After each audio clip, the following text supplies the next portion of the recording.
விடுதலை சிறுத்தைகளை தடை செய்வதற்கு வழிவகுக்குமேயானால் இது ஒரு வரலாற்று பாய்ச்சலாக அமையும்.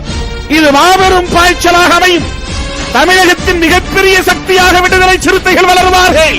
ஏனென்றால் அப்படித்தான் நாங்கள் மைல்கல்லாக பாய்ந்து வந்து கொண்டிருக்கிறோம்.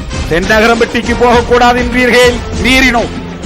மேலவளவுக்கு போகக்கூடாது என்றீர்கள், மீறினோம்.